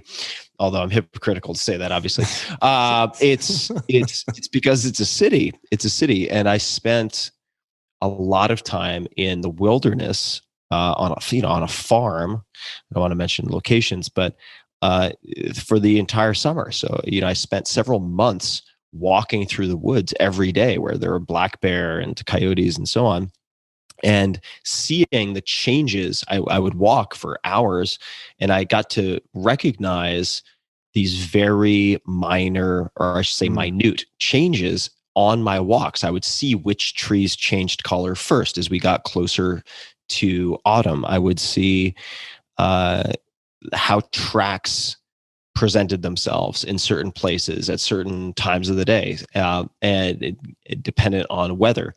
And when I came back to Austin, I want to say one thing also. One of the ways that I increased my appreciation for what was around me, because I think if the walk isn't interesting enough for you, you're probably just not interested enough. So I asked, and I'm going to be finding someone to pay to help me with this in Austin. Found wildlife biologists and specialists, or even people who work at, say, garden shops and things like that, to walk with me through the woods, to identify things, to point things out to me. And the recommendation they gave me at one point was start with trees, because flowers and wildflowers, they're very complex. There are going to be dozens, if not hundreds, of different varieties. Start with the trees, because in any given location, you might have, at least where I was, let's just call it 8 to 12 trees. And if you learn the classifications and how to tell them apart and how to describe the different characteristics that separate them or distinguish them, you're going to be able to identify 90% of the trees that you see. How cool is that? Before that point in time, they're just trees. You might identify a maple, let's say, because the leaf looks like something you'd see in Canada. But by and large, it's just trees. It's green stuff that's really high. And after that, you suddenly kind of click the dial a few notches towards high def, and your experience of the walk changes tremendously. So I would occasionally take phone calls when I was walking, but I spent, I would say, at least 70-80% of my time listening to bird calls, learning to identify birds. You're a birder now. Are you? I'm not a birder. I'm not a birder. It's okay if you are. No, I'm not a birder. Someone will be able to find this. There's actually an app on Android. Sadly, not. Last I checked, it wasn't on iOS. That is like Shazam for bird calls. It's amazing. In other words, you can hold your phone up, click a button, and it will identify which bird is calling, which is awesome. Are you doing this?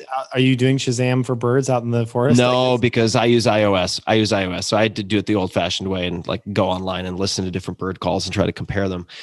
The other thing that I found really fun to do, because not everyone's going to have access to someone who can point out different plants, is to use the Google app to do image searches on different plants. And it is incredibly accurate most of the time. I was stunned. It's so cool. Like, just walk around your house. Like, how many people, and I'm going to plead guilty here, know the names or the types of all the plants they might have in or around their houses? Very, very few, I would guess, right? And using the Google app and image search, which is very easy, you can pretty quickly identify the vast majority of plants, trees, and so on. It's awesome. I've used it on walks here in Austin to identify trees. I love that. Yeah. So those are a few of the ways that I think about nature, of which we are a part, right? It's very easy to feel separate from nature. And I think that feeling of separateness is intensified if you have earbuds in and you're listening to something at rapid speed. Nature doesn't really rush, right? So to meet it at its own cadence without listening to anything but what is around you, I find really therapeutic. As far as reading, these days, I definitely don't rush. Like, if I'm rushing through a book, I should generally just drop the book. It's not good enough. Like this book, like you should only be choosing books that you are sad to see end.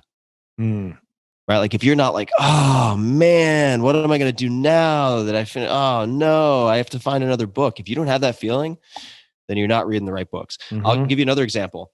So this book is one that I was given by my girlfriend for Christmas, and it's an awesome book. I hadn't read it in probably 20 years, and it's this. It's called Exploring the World of Lucid Dreaming by Stephen LaBerge, Laberge, and Howard Rheingold. This is an incredibly detailed, tactical how-to book about lucid dreaming and developing the different skills related to lucid dreaming.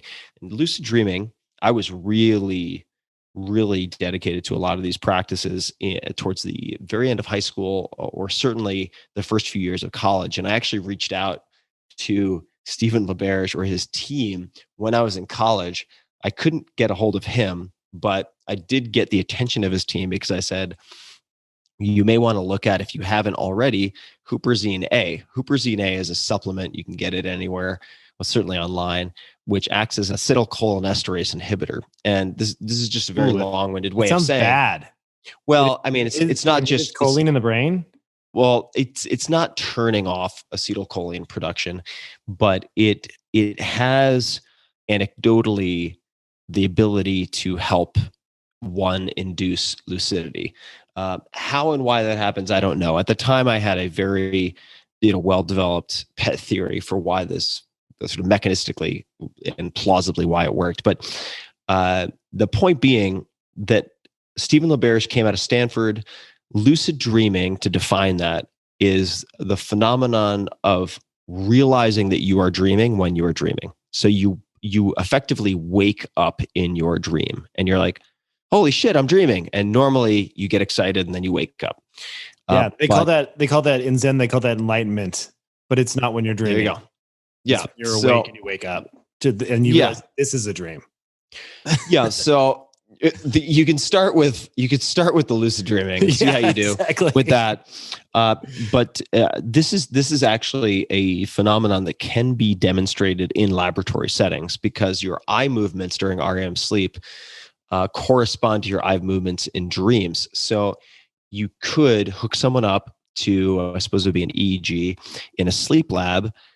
You will know when they are sleeping and in REM states and so on, based on brainwave activity. And then if they have agreed with the experimenter on a predefined set of eye movements, let's just say like right, left, or something like that. Oh. When they become lucid in their dream, they could look in that, following that pattern, and indicate to someone who is in the lab that they are in fact aware they're dreaming. It's pretty cool. Or they could just be closing their eyes and doing that. Well, they wouldn't be able to pull that off because the EEG wouldn't show it, right? That's right. The EEG would just show that they're being dickheads and trying to fool people. Exactly. But the lucid dreaming makes you more aware in your normal waking life, because you develop the habit of doing what some people might call reality checks, and that is asking yourself the question, am I dreaming or am I awake, while you're awake? And then you would test it. And the way you would test that, for instance, if you had a book cover like this with text on it, in a dream, you looked at the cover, at the text, you look away, you look back, the text is generally going to change because your brain is producing the entire experience moment by moment. So that would be one test. Be like looking at text, looking away, looking back. Another would be looking at patterns. Like I'm looking at the wall in front of me in my kitchen, and the tiles are laid a certain way. If I looked away and looked back at those tiles, they might be running the opposite direction or at a diagonal. Are your dreams that vivid? Like my REM dreams are just kind of like, I never really believe that they're real. Do you actually like... Well, if you never believed they were real, you would always be lucid, right? So, right, but I don't think like I don't ever remember like picking up a book and being like, oh, it has text on it. Like that doesn't. I don't get to that high fidelity.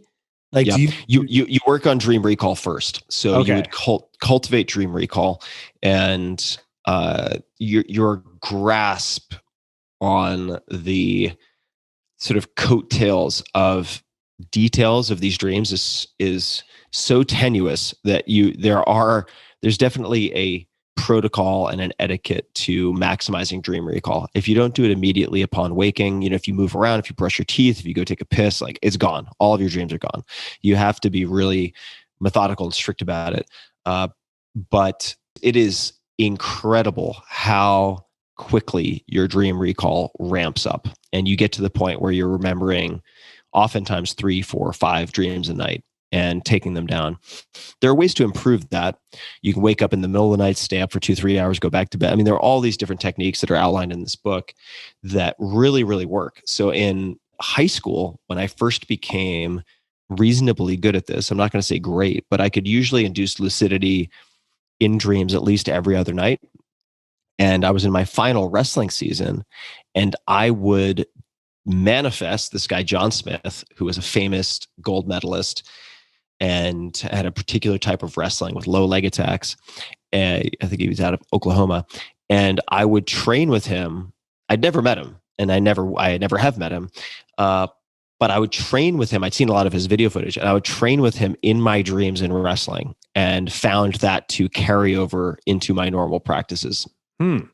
So there are all sorts of things. If let's say you have stage fright, there are all sorts of anecdotes / case studies of people who will then create sort of, not Inception style, right? They'll create the environment of performing in front of a crowd. They practice this in their dreams, and it gives them an opportunity to rehearse facing their fears, right? So I'm really interested in lucid dreaming, and there are some commonalities between the sort of neurological or biochemical responses to REM sleep as compared to the effects produced by like LSD 25, right? There are some really spooky similarities.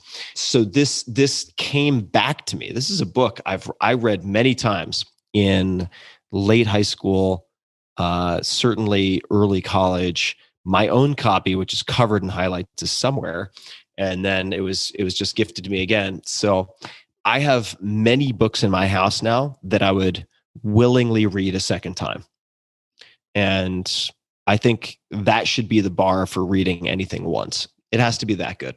Mm-hmm. That's awesome. Yeah, that's I have many books that I've never touched. You must have, too. but I want to get to. It's just like I tend to like clean out all the, because like I know what you mean. If anyone that has a podcast that has more than 10 viewers, that you just get books sent to you. Like you get on some publisher's list, and all of a sudden, like a new book. The worst. Yeah, it's crazy. So I tend to gift those mostly away to friends and whatnot. Yeah. Cool. So what else are we going to cover today? There was a couple things I wanted to hit. I'd be curious to know what how you're thinking about 2021 and what kind of resolutions you have, if any, or how you think about planning for the new year. Yeah, I mean, I think there was two things looking. I similar to you in that I spent a good chunk of time looking back on the year, and I didn't go through a calendar, but I did look at my New Year's resolutions from last year, which were I failed at all of them, and so I just I mean.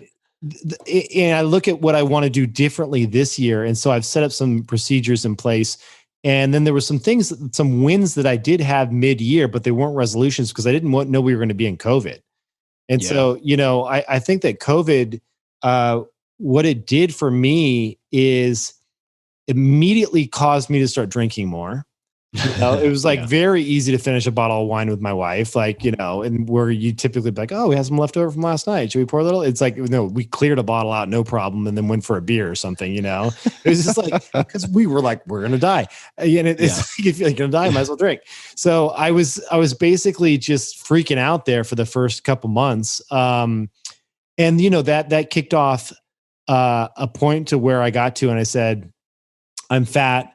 I feel like I've drank too much, and I need to course correct. And so, if I'm honest with myself, I felt really depressed, not in a clinical way, but in a just, this has really beat me down. I miss my friends. I miss traveling. I miss there's things that, and then part of me is like, well, we have clean drinking water, we have food, we have jobs, like life is good. So, but I think it's impacted everyone a little bit differently. And what I immediately went to is said, well, how can I stop and cut back on drinking? And then, given that I only have so much free time with two little girls, what can I introduce that is new that gives me some relief and brings my spirits back into a positive place? And so I tried a bunch of stuff. I tried, walking through the forest, because I live in Oregon and I got a forest in my backyard. Tried sauna, tried cold plunge, meditation, Pilates, working out, lifting weights, like all those things. And I would do a couple weeks of them and say, okay, which one of these, if you had to stack rank them, which ones are having the biggest impact on me? Because I can't do them all. Which ones can I do that are having the biggest impact? And without a doubt, I would say the two things are walking and sauna. Those are the two things that are just so key. And I walk every single day now, and it is a no phone, no earpods, AirPods, kind of walk. And it is it's crazy what 45 minutes in the forest will get you in terms of just like a mood boost. Swinging the arms, moving the legs, it's fantastic. So that's been huge. Also, in being totally transparent, I did some couples therapy, which I thought was fantastic. And it's not because I thought I was going to end my marriage. I'd never got that crazy, but it's just something, you're cooped up with somebody else with a couple of little toddlers, and it gets chaotic sometimes, and it's there's no work escape. Work is in the home. There's no way to have that natural kind of break that you get, whether it be grabbing a beer with another friend and then coming back to your spouse, or there's none of that. You're just on top of each other. And so, we had done couples therapy back before and after we got married is kind of like to give us a toolkit to deal with issues. And it's fantastic. I highly recommend it. It's every single time I've done it, I've never been pissed that I did it. And I've always learned. What recommendations would you give to people who are listening to this and considering it as an option? Any best practices or recommendations for people? Well, I would say at first I was curious, like, are there any new tech plays that I can get into here, like these talk spaces and some of these other things that are out there? And I find that those are really kind of like lightweight, not really meant for couples. It was just like, text your therapist. And I was like, I don't need this. So I found someone that I could actually meet with over like a secure Zoom type connection that is a real licensed therapist. Not that they aren't on that, but a dedicated person to you that's going to give you a full hour, it is not texting back and forth. And I would say, I have another buddy that did the same thing and he had to get to a second therapist to find the right one. So it's not like just because you find one that you go to and you're like, oh, this isn't what I expected. It doesn't mean the idea of the practice is wrong. You might just not have the right person. And so we found a fantastic woman that is just really good at driving me back to the source of why am I feeling this way, and just opening up the lines of communication to let us and remind us that we're both on the same team. We both want what's best for each other and to support each other and help each other because we're coming from a loving place. But sometimes we get caught up in other things and other loops and cycles and scorekeeping. I'm a big scorekeeper because I've always avoided confrontation. Like my dad was a very verbally aggressive, abusive guy to my mom, and had many, many, many good traits. I always like to say that about my dad because he did, but definitely not teaching me on the relationship side. Fantastic father, horrible husband, confusing for me as all hell, right? As a kid. Yeah, totally. But, I think that I tend to avoid confrontation and then just kind of keep track of things. And then I get upset and I have something that's like, I've all these things, just come out. And so just like trying to address things in more real time has been a big help for me. And yeah, there's been a ton of little things that I picked up. But anyway, I just wanted to tell people out there, if you're going through rough times, because I hear divorce rates are like through the roof right now. There's like the courts are backlogged. It doesn't mean necessarily you found the wrong person. You might just need a little help, and that's okay. Yeah, I think the real time versus dropping the mother load of like 17 complaints and sort of freeze framed infractions is really important. Would you share that line that you told me that you use that I think is really helpful? Which one? The one that you said. I think, I mean, so I owe my girlfriend for all of these because certainly I didn't come up with these on my own. And I think she is very conscientious about how she uses wording and language. And you would expect that I would have that as a writer, or supposedly. But when I get upset, I think I tend to throw haymakers, right? Not literally, but I'm less I'm less careful with my wording when I'm upset. Yeah. And it usually escalates or damages things more than it helps. And I'm not a yeller. I never yell. But I can be very blunt. And the wording that she used, and I noted it, and I have also used, is really simple. It's just the story I am making up in my head is right, and then you have that. The dishes are left in the sink because you expect me to clean them up, and when I believe that thought, I feel X. Right, so you're not. It disarms it quite a bit, doesn't it? Yeah, it's not just being nice. I mean, it's being more effective, because as soon as someone is put on the defense, it's game over. Like you're not gonna get where you want it to go. And by saying, and this is also something, if people wanted to study nonviolent communication, I think Marshall, hey Toasty, I think Marshall something or other, you can find it if you just search Marshall nonviolent communication. I can't remember the last name, but there is an audio course that is quite good, and that's one structure. And you would think, as I did, I was like, well, if we're constantly both saying the story I'm making up in my head is that it's going to be so formulaic that we're going to be like, come on, what the fuck, and it's not going to work. And I have not found that to be the case. It just continues to be really helpful, even if it is true, though. That's why, because it is a story you're making up in your head, right? I mean, it's always yeah, what it is. Yeah, and having I don't know a lot about couples therapy. We have, my girlfriend and I have worked with people before. We're going to likely work with someone again, just because I have phone calls on a weekly basis with someone who kind of looks after me.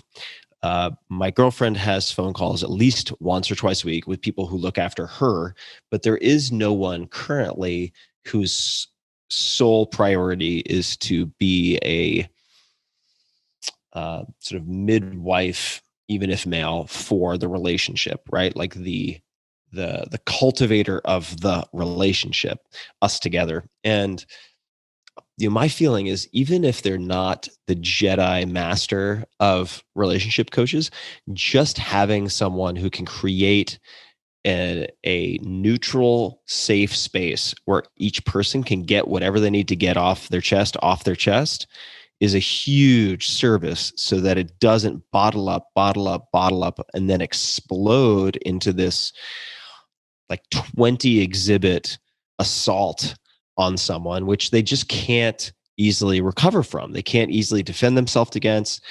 And it's really jarring. Yeah. Ultimately for everyone involved. And it can force people to just kind of throw their hands up and be like, well, fuck, I don't feel like I can win here. Like, I just can't win. Right. And I think this has happened a lot during COVID. And I know that my girlfriend and I have both felt that way at different points. It's like, well, shit, man, like, this is set up in a way, like, I don't feel like there's any way I can win here. Like, there's nothing I can do that is going to lead to me feeling like I'm being successful. And I think that is much more likely to happen when it's bottled up and given out as like a massive dosage of 10 or 20 things, instead of, like, on a weekly basis, having someone else say, well, Tim, like, is there anything else on your mind or anything on your heart that you're withholding right now? And then I'm responding to a question, as opposed to like snapping over something stupid and then letting all this stuff fly out of my face. Yeah.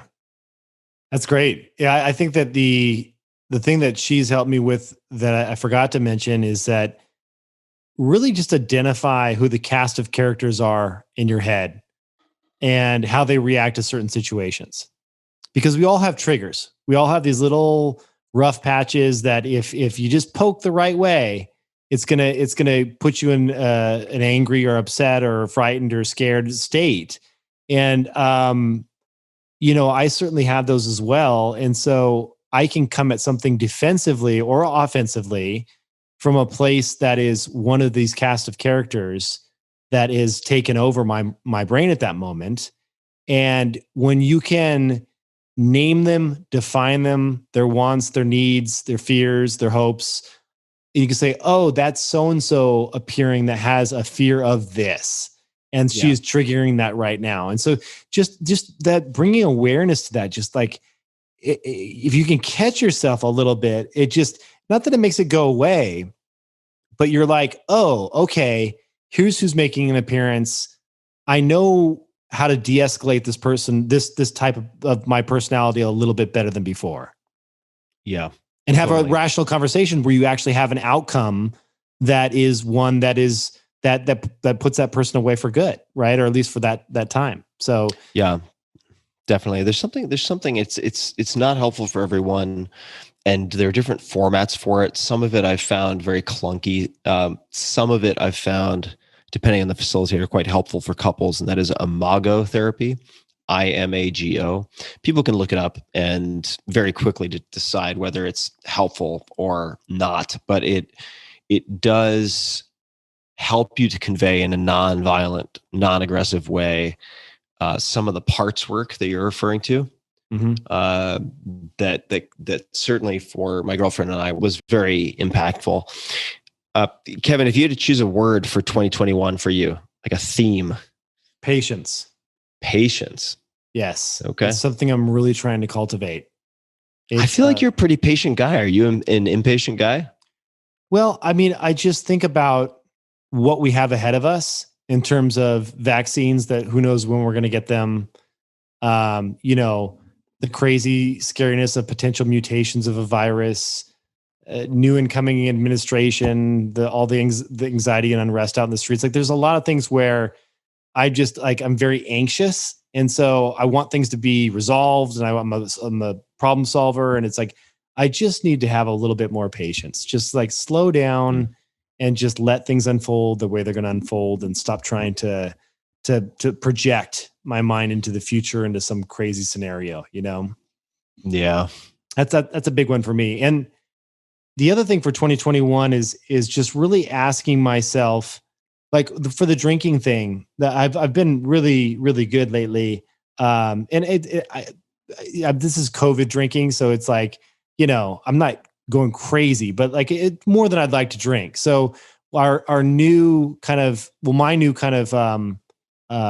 framework that I've put together for myself has blackouts only on Tuesdays. Tuesdays, no less than 10. No. So what I'm doing is no more than 2. I have found that anything above and beyond 2 drinks just does not serve me well. I'm too old. I'd wake up like hot in the middle of the night for no reason. It's the worst. So bad. Like hot red wine sweats, and then the other thing is never 2 nights in a row. So I may say to myself, I may be on night number 2, and I say, or I want to drink the second night. And I just tell myself, like, can you go one day? Oh, of course I can. And then you go one day, and it turns out the next day you don't want to drink. And so then it's 2 nights in a row. So it's funny how just separating drinks by a night will help a ton. And then the last thing, and I think this is the most important, and the one I don't have a good answer for, but I'm working on. This is part of my Zen friend who's coaching me on some of this stuff, is really asking yourself when you're having a drink, like really, who is getting nourished right now? Like that's a good one. It's a really good one, because what's happening? What part of me is there something that, because there's something inside that's getting nourished, and just trying to and I don't have an answer for that yet, but it's a deep one to sit with, Yeah, I like that. I like that a lot. So question for you, when you look at your graph of drink consumption, as it goes down, is your consumption of edible gummies going through the roof? No, although I will tell you, I did try something new called CBN. Have you heard of this? CBN, I have heard of, actually, from a grower, but I've never consumed. So there's a here in. You should describe it for folks. Yeah. Yeah. So there's a gummy manufacturer out here, and by the way, Tim is saying this, but I'm not a big user of gummies. Like I'm not. Oh, I'm just fucking with you. But I do. I can, when you have had gummies, it is exceptionally clear in our text messages. That's probably accurate. There's probably pictures of me eating pizza, fucking typing with your elbows. Yeah, exactly. Yeah. Yeah. So basically, on the gummy side, there's a company called Wild, WYLD. They make fantastic. Wait, WYLD? Yeah.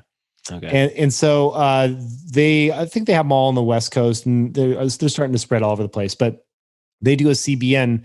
It's not really psychoactive, but it really makes you sleep. Like it is. I'm telling you, it's the closest thing I've had to I don't know. It just feels like you took like a sleeping pill or something. Like I take it, and it does have a little bit of THC in there. Like they do put some with it, but Wild makes a sleeping gummy. So for me, drinks if it's like, especially when, God, man, the news over the last few weeks and the months, it's just been insane. So when you're stressed out, And that's the nice thing about a glass of wine but a gummy with either CBD or CBN, but CBN more so these days, fantastic sleep with it. And I wear the Aura ring, and I just got the Fitbit to try out the new sleep data on here. And so I'm tracking all that stuff to see how it's doing. If you have more than 2 drinks, you see it so clearly in your Aura data. It is irrefutable. It turns your sleep into such garbage. It's unreal. Well, resting heart rate goes up by 10 points. And it's elevated all throughout the night. HRV goes down. Like there's just so many bad things that happen. Speaking of which, in terms of like awesome little finds that have been helping us get through these times, this right here, I'm going to send you some of this, Tim. You got to try this. All right. What is it? This is Hinoki wood in here. Okay. And so Hinoki wood is one of the 7 sacred trees of Japan. And when they talk about all the health benefits that come from forest bathing in Japan, because walking in the forest can be prescribed out there from a physician, it's typically attributed to a lot of the fragrance from Hinoki. And this is Hinoki oil right here. I found a fantastic manufacturer in Japan of high quality, like cold pressed Hinoki oil. And I will tell you what it is. I have zero. I don't know any of these people. They're all in Japan. It is Hinoki lab.com. So HINOKI lab.com. These oils, they smell so, I mean, you've been to like a Japanese, like proper bathhouse where they have like the essential oils and all this. The stuff's gold. Oh, and I put it in the sauna too. So you can put it in some water and then like pour it over the coals in the sauna. Yeah. Awesome. Yeah. It's a type of cypress. It's a beautiful, beautiful tree, really dense foliage. Cool. Yeah, I planted a few of them here in my yard, actually. Oh, no kidding. Yeah, so I got some. I had some brought in. Jesus Christ. Oh, I love it. It's good to be not from Japan. No. Okay, well, you have to qualify. No, so you brought them in. Like I flew them via freight from Japan. Hey man, all that crypto gold. I don't know. Yeah, exactly. Where it goes. I can almost 100% guarantee you that you have more crypto than I do. So if you're looking to ransack a place, oh Jesus Christ, it's yeah. Well, that's not saying much because you kind of divested yourself of everything. Yeah, a lot of things. For sure. I'm definitely more. I'm scared the markets are just like super overvalued right now, so I tend to go safer. Yeah. I think there's a good argument to be made for that. If I were to pick a word for 2021, what is it? Right this moment, it would be mischievous. I think that I've taken a lot of things and myself way too seriously in 2020, and I think I want to bring more coyote energy and kind of prankster mischievousness into 2021. Interesting. So what does that look like in you? Like no mask wearing kind of thing, or no, that's just being a dick face. I don't want to do that. No, a coyote. It's more. I think a playfulness and a irreverence, not taking things too seriously. I'll give you an example. I just the other day threw up. I love the original Willy Wonka movie with Gene Wilder. And so I threw up this animated GIF that is Gene Wilder sort of eating candy, saying, "The suspense is terrible. I hope it'll last." And I just threw that up, and it was hilarious to see how people responded. And because it's so kind of oblique and vague that it acts as a Rorschach test for. Wait a second. Did you throw this up like during the Trump Capitol takeover today? I threw it up right afterwards. Oh, jeez. Fuel on the fire, dude. Well, you say, yes. I mean, you say terrible timing. I think that I want to cultivate a insensitivity to kind of personality by consensus. What I mean by that is if you look at a lot of people, I'm not going to name names, but if you look, no, I'm not going to name names, but manicured like feeds and stuff. Well, you just look at personalities online over time who spend a lot of time on social, and they become caricatures of themselves because they have certain behaviors rewarded, certain behaviors punished, certain behaviors left unapplauded, and they start to warp and bend their behavior to fit the most applause. And they turn into these like kind of creepy caricatures. And I think that ends up inevitably bleeding over into their real lives, right? I mean, their off-screen lives, and I think that's really something I want to be hyper aware of, which is why I don't have the social on the phone. I'm using these like workarounds, like only Pult to post stuff, and I want to kind of hold up a mirror that allows people to look at their own reactions also, right? So I think that a lot of what I'll put up in 2021 will be Rorschach tests. And for people who don't know that, those are the ink blot tests where they would put lots of ink, fold a piece of paper, show it to someone and say, what do you see? And they might see a murderer, they might see a butterfly, they might be something else. And then that is used as kind of a jumping off point for psychoanalysis. And that's not going to be everything I put up, but I just think that life is too short to take yourself too seriously. And so first and foremost, it's for me. But doing things that don't seem to have a point, doing things that are beautiful just because I think they're beautiful, they don't need to have some targeted outcome ROI or fill in the blank, right? And just to kind of loosen my grip on whatever I think my identity is that's been constructed over such a long period of time. And let's not kid ourselves. Like identity can be revealed, but it's largely constructed, right? And it's just I think we get so attached to our labels of what we are and what we aren't, what we do and what we don't do, that it's just a very socially reinforced trap that kind of constrains your awareness and sensitivity and openness to the world. So yeah, more coyote. That's good. I mean, the world needs, I think the problem that we've fallen into with social media, and part of the reason why I don't like having an account there, is it just becomes, it makes me sad in some sense, in that I see it's always the best version of someone's self. Like there's never any, like, it feels very, very manufactured oftentimes. And it's like, it doesn't feel authentic in the way that it's always about good times. There's never any, I guess there has been more lately with some of the protests and some of the stuff that's come out on there. But I mean, people, myself included, tend to put just the best version of yourself on there versus just letting it all hang out, which I guess is what you're saying, in a sense that you're just going to have more fun with it than just trying to create the Tim Ferriss image up on social media.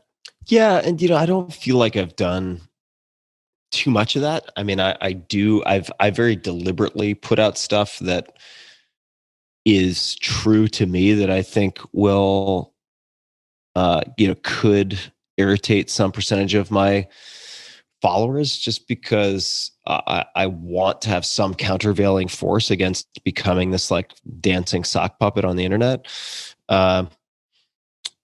So I do that to not become too attached to social feedback. But, not to turn this into a discussion of, the social dilemma, but if you are constantly exposed to these technologies, you are completely outgunned.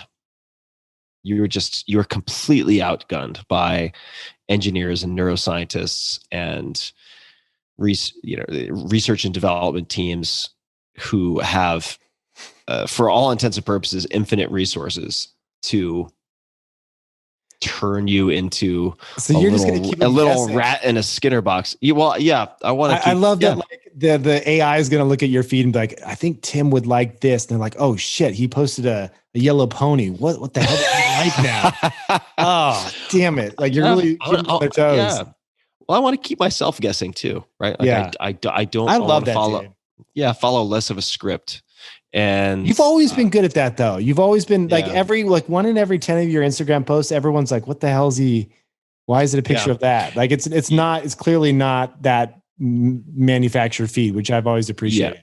Yeah. What was it? I can't remember. Well, maybe I don't even remember what it was, but I back when we were both on the apps, I remember one of yours was like, and deleting in 3, 2, 1. Like you, to your credit, sometimes when I get a little far afield, you're like, I think you should probably delete that.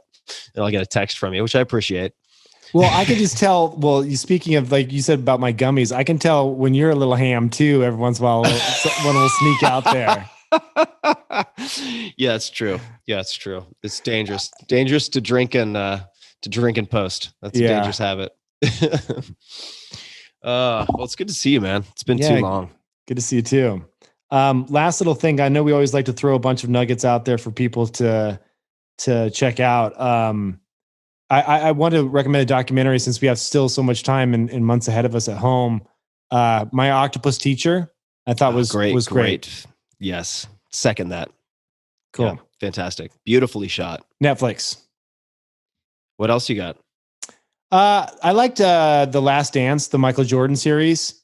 I know it's a little bit old now, but it was fantastic. Oh, timeless though. Yeah. Oh my God. If you're like, yeah, I'm a competitor, like, okay, watch that series. Exactly. Yeah, that's one of the best miniseries I've seen in years. If you want another documentary, which is actually very uplifting, doesn't sound uplifting based on the name, but it's called Crip Camp, and it begins with the story of a summer camp for crippled, I guess, young adults. And I want to say the Grand Jury Award at Sundance a year or two ago, and it's really outstanding. So awesome. That's one I would recommend. Crip Camp also it just puts a lot in perspective. Also, so I really enjoyed that. Hamilton's Pharmacopoeia just has a season 3 coming out now. For those who don't know, Hamilton Morris, he's been on my podcast. Exceptional biochemist, really good at synthesizing all sorts of things. Also a very good storyteller and a hilarious character, unlike any other. Also happens to be the son of Errol Morris of Fog of War fame. And he's a really, really good narrator and editor of the series called Hamilton's Pharmacopoeia, which you can find on Amazon Prime. You can find it on, I want to say, Vice. And season 3 just came out. And in each episode, he describes the history, the culture, and the biochemistry of a psychoactive drug. So it could be meth, it could be angel dust, it could be LSD, it could be 5-MeO-DMT, ketamine, ibogaine. And in each episode, he also then consumes or administers each of these drugs to himself, or has them administered. Oh my God. And records the entire experience and describes the entire experience. So it's a really well done series. And that is crazy. We'll certainly also put some fear of God and healthy respect into the conversations around these compounds too. Yeah. Not everything turns out well. And although he's usually fine, he's very seasoned, but there are also other people who agree to have their experiences filmed, and they don't always turn out fantastically well. That ibogaine stuff, man, that scares me. Yeah. I think you should be very, very, very, very, very exceptionally cautious with ibogaine and iboga. It's one of the few psychedelics that can kill you with cardiac complications. So that is definitely, as far as I'm concerned, personally off menu, although it does have some incredible possible applications to opioid dependence and addiction. Yeah, I've heard that. Yeah, that's exactly it. Yeah, if you want to see, there's a documentary called Dosed, DOSED. I saw early versions of it, which I want to say came out in the last 6 to 9 months, which does a good showcase in a sense, or provides an exploration of specifically opioid addiction and possible intervention with psychedelic assisted psychotherapy, things of along those lines. And ibogaine or iboga, I'm not sure which they used. Iboga would be the root, I want to say the root bark itself. Ibogaine would be the isolated alkaloid or synthesized, depending on how they approach it. So Hamilton's Pharmacopoeia is worth a gander if you're interested in such things. Cool. Anything else? I think that's it. That's all that I have.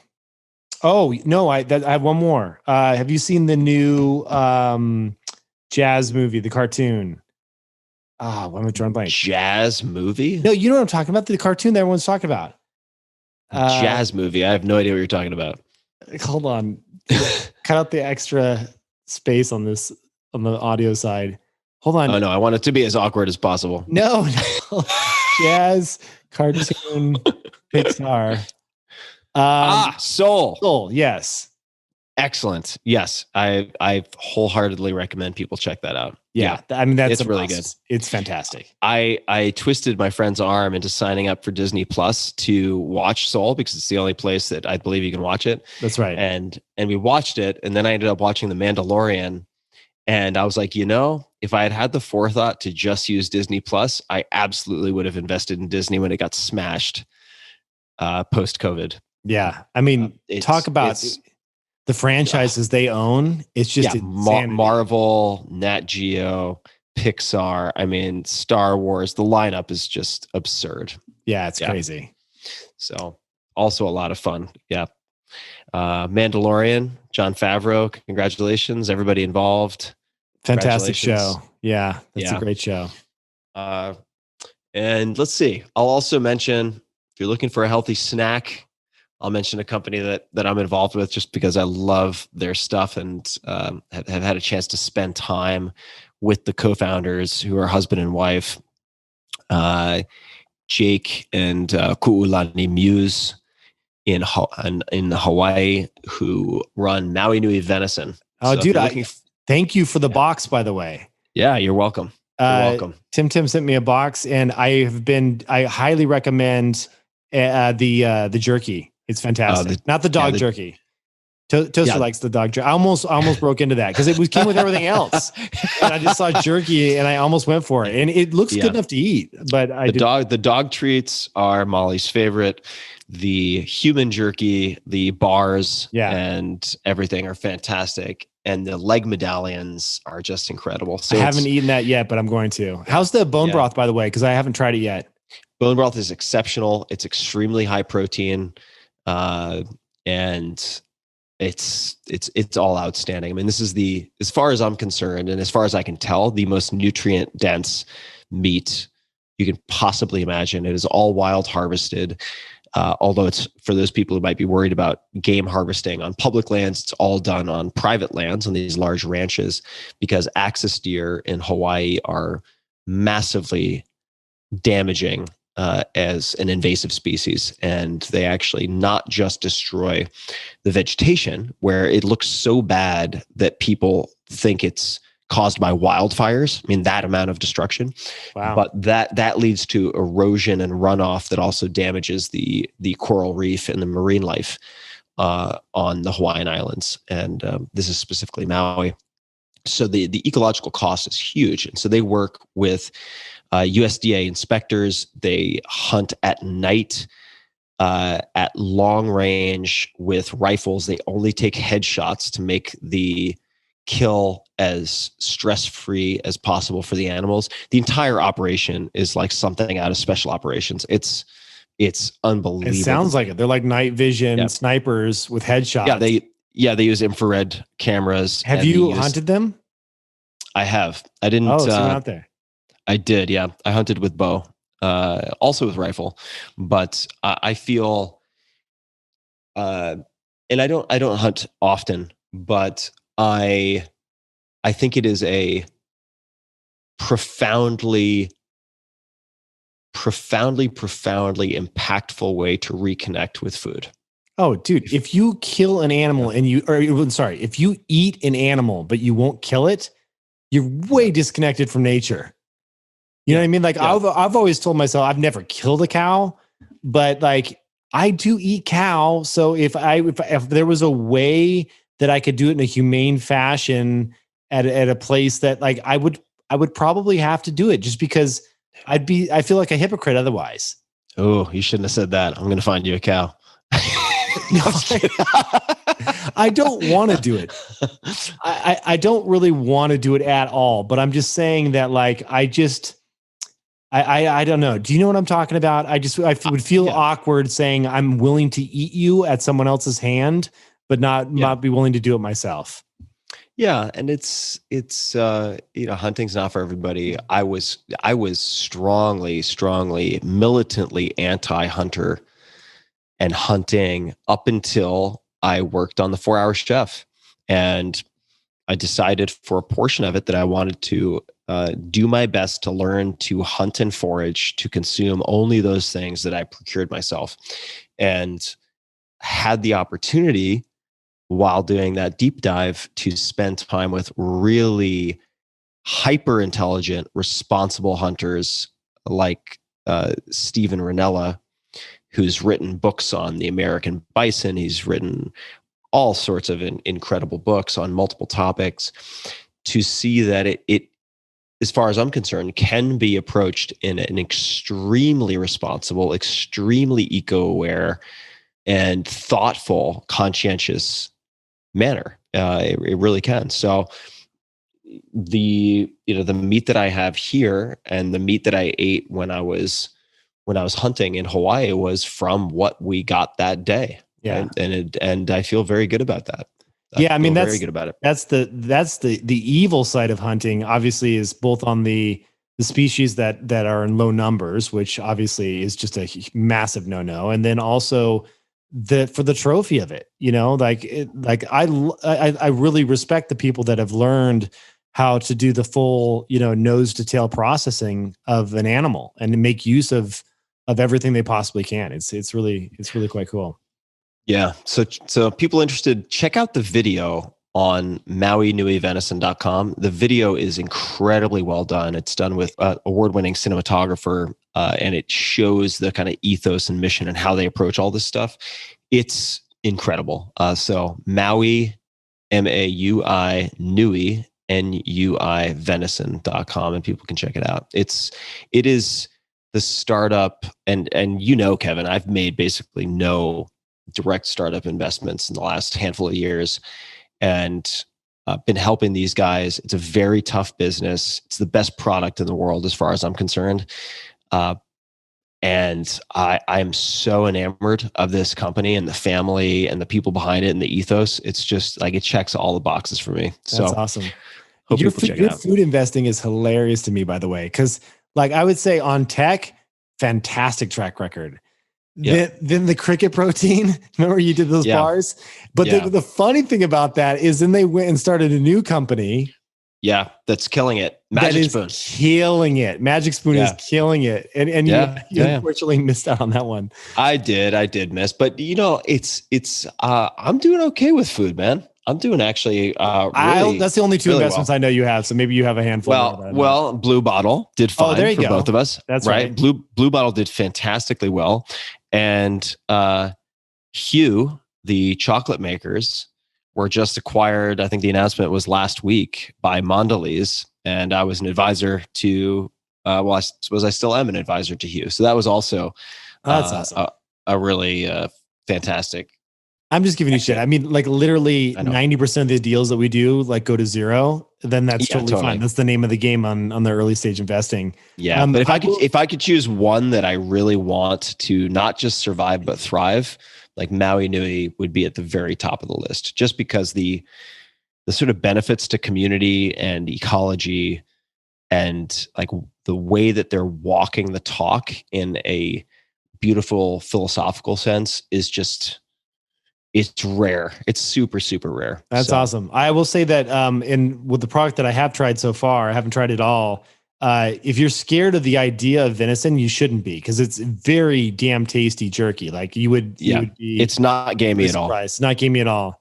And then I will say, Magic Spoon for people that are like old school cereal, like Fruity Loops, but want a keto friendly snack. Do you say Fruity Loops, you 90-year-old? No, they have like Fruity Loops, like flavor type Fruit cereal. Loops. Fruit Loops. I'm sorry. Yeah. You know what? Fruity Loops was the DJ software. Do you remember that? It's how you could make. It was how you made loops. It was something like that. Okay, I got it. Yeah. So Magic Spoon.